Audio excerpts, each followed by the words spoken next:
Hello guys and welcome to another video. Today's video is about how to sharpen your spoon knives. That's one of the most common questions I get because it's a bit difficult if you don't have the right sharpening tools or equipment to do it. You don't need expensive stones. You don't need a clamp like a clamp on your workbench, but it makes the whole process a lot easier. The most easiest technique to sharpen your spoon knives is by using wet and dry paper. It's like sandpaper just for metal. And that's the thing I teach my students or people who are attending on my workshops. I've been using wet and dry paper for as long as I can remember. It was very difficult in the beginning to sharpen my spoon knives, and in the very beginning I just bought a new one because I thought, well, it was just easier, and it's ridiculous to buy new tools just for that.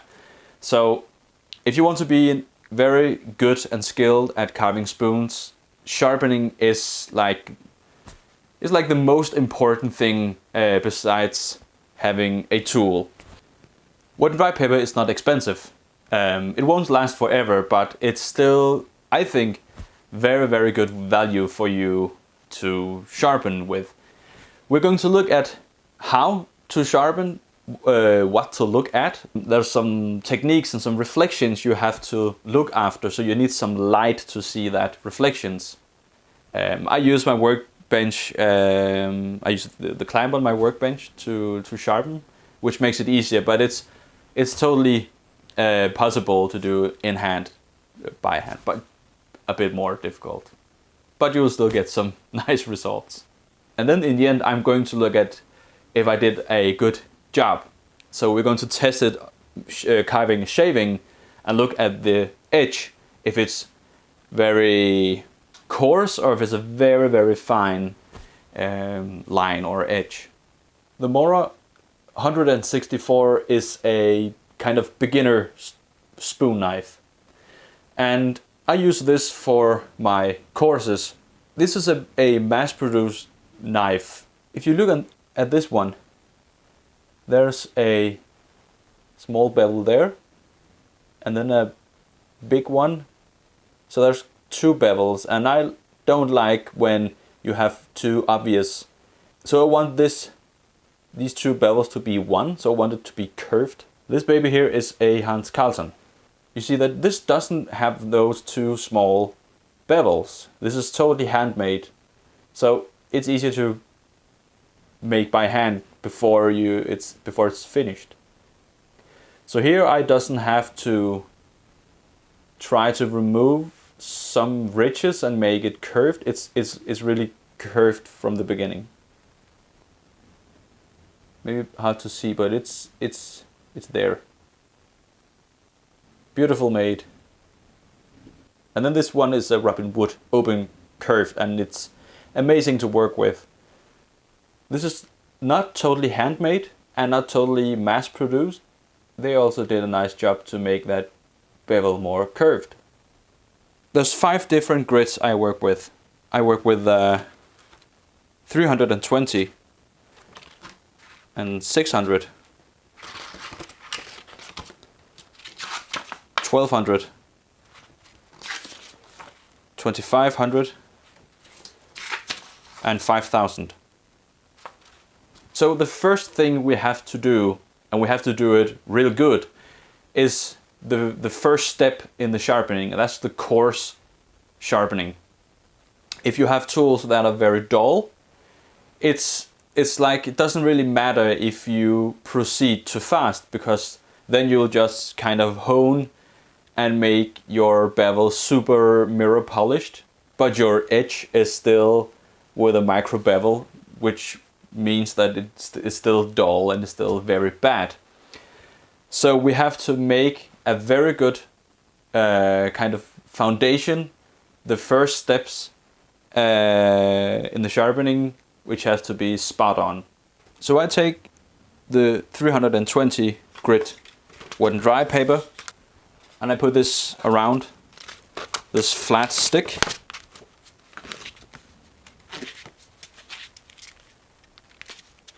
and I'm holding it like this. I don't use any tape to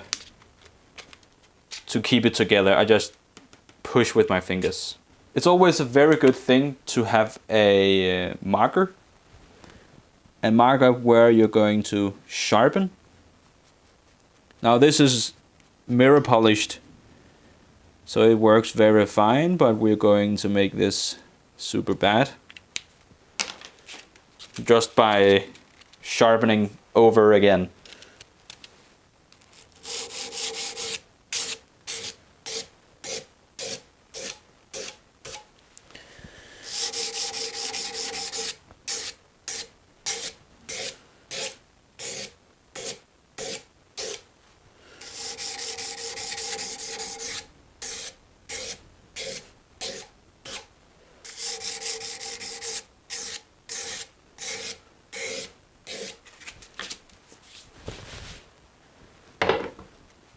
So I made this very bad. I really made this super dull. And the reason is that we're going to try to look at the reflections and see if there's any nicks, if the edge is damaged. And of course we're going to look at the reflections. So we want this profile here. This one here is when it's super dull and we have reflections from here, here, and there and there. And of course, when the reflections are coming from this point or angle, we also will get another one from here. But this is what we want, and this one we will keep getting a lot of different reflections, and that's kind of too aggressive. This one here is more. This is the angle of a chisel. That's not the angle we want on a spoon knife, because this part here will only dig into the wood. And when we have this here, we want to try to get an angle that looks like this. Kind of. Still with a small curve. So we have to remove this bit here. When we look at the edge itself, it has to be like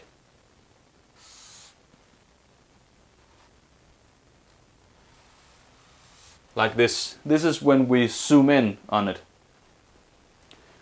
On another doll, it looks like this. So again, we want to remove this part like this. There's also a lot of people, when they're sharpening, they're only using, for example, grit 320 and 600 and 1200, and then start the polishing process. But if you take an edge that's been sharpened with the very coarse 320, it looks like this. If you take an edge that's been polished after it's been sharpened with 5000, it looks like this. And the reason why it's very, very important to sharpen with a very fine grits is that all these up here, all these will just break, which will make it very coarse.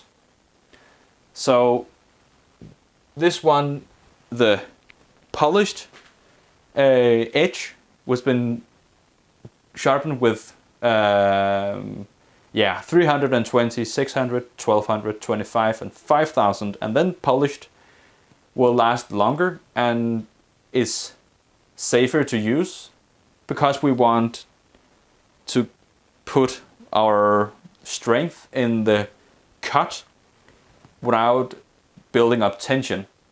So we don't want the tension to build up and we have to make those really tight, stupid cuts. We want those that's like carving into warm butter. And we will only get those cuts with a very nice, polished and super razor sharp edge. That's almost too much of curved reflection we have there at this very small part. of the bevel. So let's try to remove the ridge and make this bit more even and flatten out the curve without making it flat.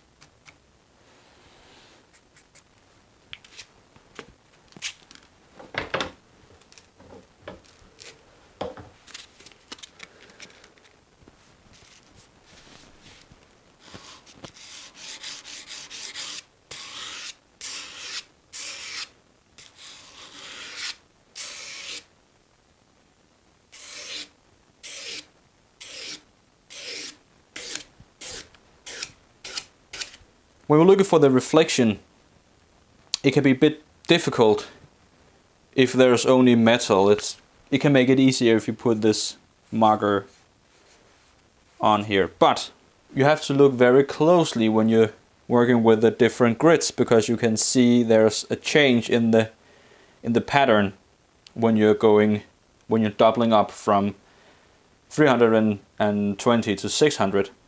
Of course, you can't mark it every time you made a stroke, but it will just make the process very long and pretty annoying. So use this as a guideline. That one was perfect. And when you feel comfortable, try to only mark it now and then. It should be possible to see when I'm going from the 320 to 600.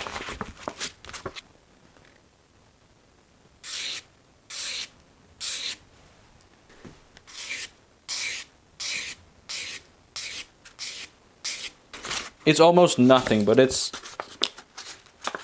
minor reflections that makes the difference in the pattern. But if you go from 320 to 5,000, it's of course exaggerated, but it's possible to see. So in the beginning I use strokes like these back and forth, but when I go from 600 to 1200, it just gets this bit more sharp, and from 1200 to 25 it's absolutely no go to draw it. So I only do this pushing it.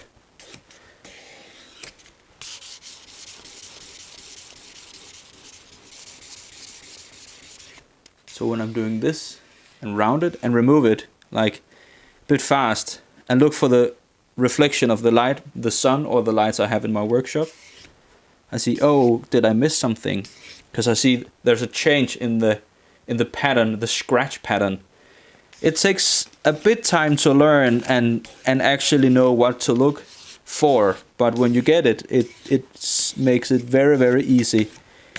You don't want any minor reflections like out there on the bevel. So I'll try just to slightly do this. Get it in focus. But the reflection is there, and when I'm twisting it, it looks like it's on the very last bit on the bevel. And we don't want that, because it looks like it's flat there. And then I'm pushing on to the next 2500, which really brings out this slightly mirror polished bevel. Not coarse, but you can still see some scratch marks. But it's a lot better than just stopping at 1200. And then I'm going to use this on the inside. Totally flat.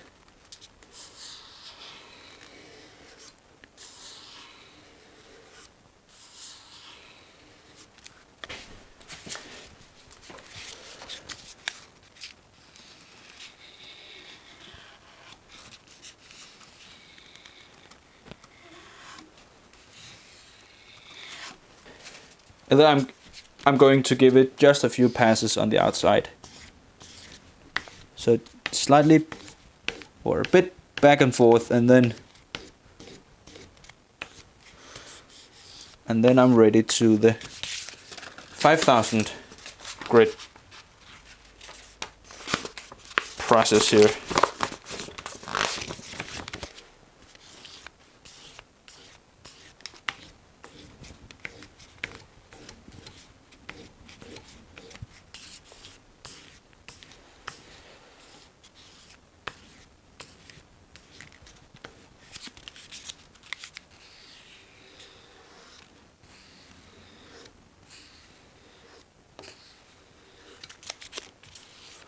You might notice that there's actually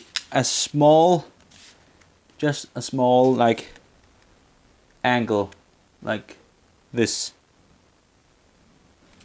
So there is after a lot of sharpening,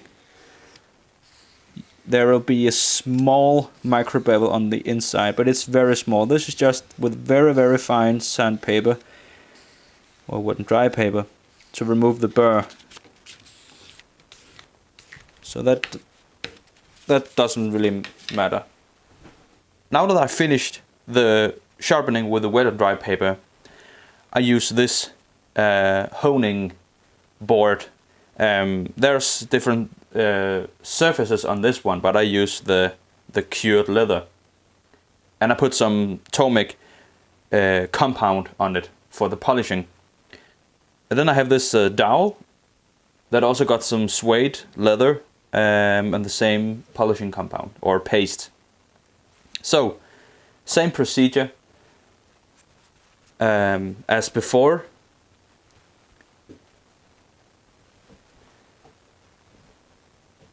And it's very important that we don't change the angle too much, because then we will add the small micro bevel that we removed in the beginning.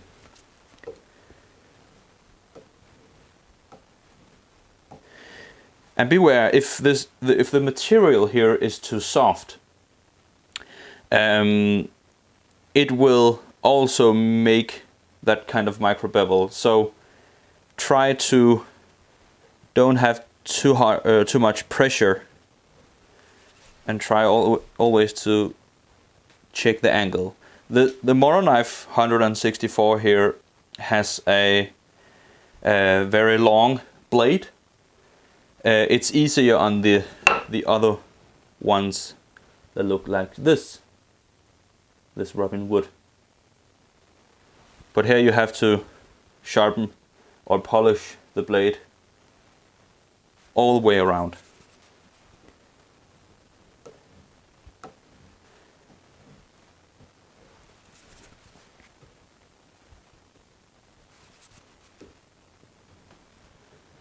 And of course you can draw this, because it will just cut through the leather. And then the inside.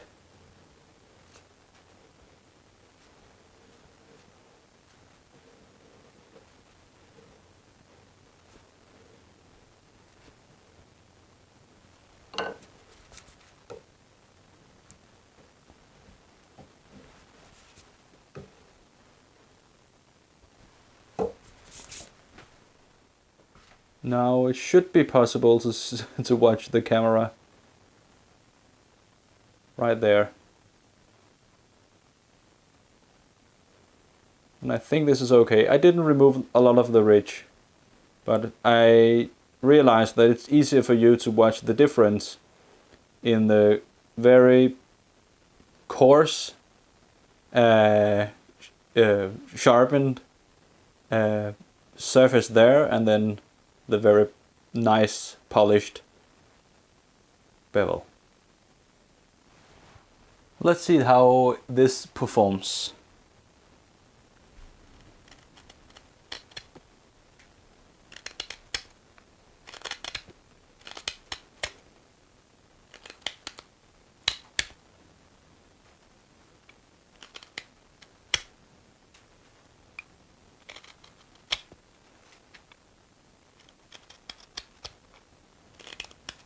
and this is pretty, and this is beech, pretty hard. So this looks very good.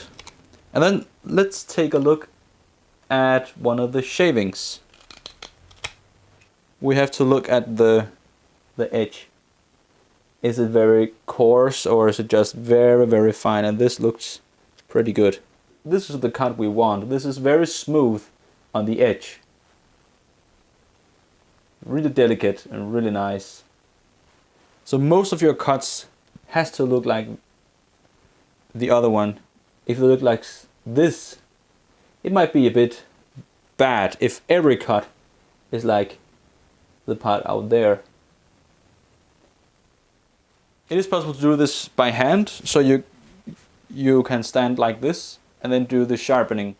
But it can be a bit difficult, but it's possible. I've done that many times before I had a clamp, so no problemo. You do the same technique over and over again like before, so we can get a nice bevel like this.